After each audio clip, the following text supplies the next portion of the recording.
Recording. Okay, I have got to share a story with you. Let me pause this. A window cleaning story that only seasoned window cleaners will know what I'm talking about. You ready? And if you're new in the window cleaning business, you got to listen to this story because people have said in my comments, I'm in a hotel room in Atlanta right now because I'm speaking at a live event. I've been traveling, doing some speaking. Beautiful hotel room here. Look at this. But I want to make this video for you. So people in the comments have said, Keith, you say things in the videos that I don't really know what you mean, but then time goes by, and I'll get these lights on, and then it happens in my business, and you say, let me wipe that off. I remember Keith talking about this. So check this out. You heard that jazz music playing at the beginning. Turn this light on of the video. It reminds me, I find myself, I play it on my phone for just focus and relaxation. It just relaxes me, right?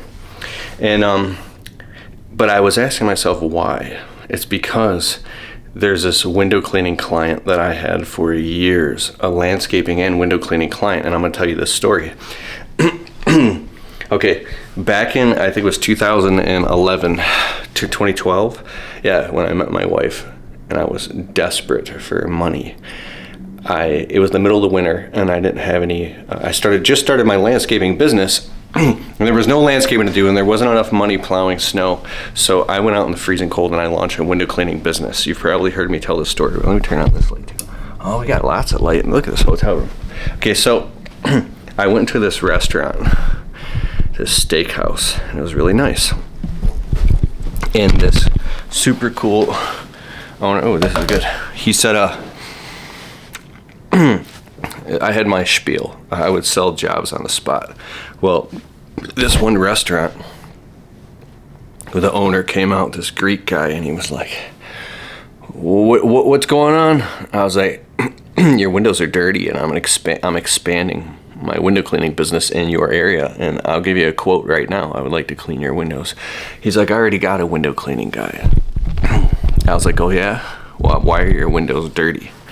He's like, well, yeah, he hasn't been around in like 4 months. He kind of disappeared. I'm like, well, but yeah, he'll come back. I was like, well, he isn't here now. How much does he charge you? So I got my foot in the door. I would not take no for an answer.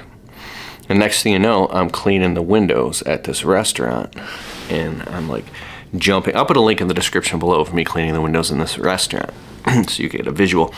And I jump like up on the booth, and I open up these big blinds, and I'm cleaning them all, and then he wants me to clean the blinds. So I got into blind cleaning. Then he's like, what about the ceiling fans? Now I'm bringing in ladders early in the morning, and I'm cleaning the ceiling fans, like dusting them, and then doing vents. And now I'm wiping down TVs and doing mirrors, and that's when I got into cleaning scones, light scones on the side of the wall. So there's all these upsells. You can do window cleaning, you can get into chandelier cleaning, all types of stuff. But the problem with that is when you start to hire employees, can you teach them to be as meticulous as you? And it can get complex, right? If you have the right employees, it's a breeze. But anyways, every time I cleaned the windows there, the restaurant had this soft, smooth jazz playing over the system. And it was very nostalgic for me. But the funny part of the story is, after a few years of cleaning the windows, when the spring broke, I ended up retaining them as a landscaping client too. We did the property maintenance and power washing and all that for the restaurant. And he's still my client till this day. He's one of the handful of grandfathered in clients from the very beginning. But anyways, after a few years went by, and you go through ups and downs in your business, I remember being incredibly exhausted and going and cleaning the windows there in the middle of the winter, anytime, because it was a year-round client. And I would have my window cleaning belt on because it was a lower profit job, and employees laid off, and I'd still be out working. And I'd go in there, and that jazz music would be playing, and I'd be cleaning the windows, and I would think to myself, well, for the first few years, it was nostalgic, and I would just put on my audiobooks, and I would listen to the music, listen to audiobooks. I would work and be in and out But after, it was nostalgic, but after a few years, I was like, what the hell am I still doing in here? That jazz music had set something up in my nervous system that reminded me so strongly of Keith from 4, 5, 6 years ago. And I remember on the 6th year, I was so burned out. And there I was again in that restaurant cleaning those windows with that same jazz music playing. And I was like, you know what, dude, I can't do this anymore. What I do, I kept doing it because I needed the money. And I finally raised the prices on that customer. And then he said yes. And then I raised them again, and then I raised them again, and then I raised them again.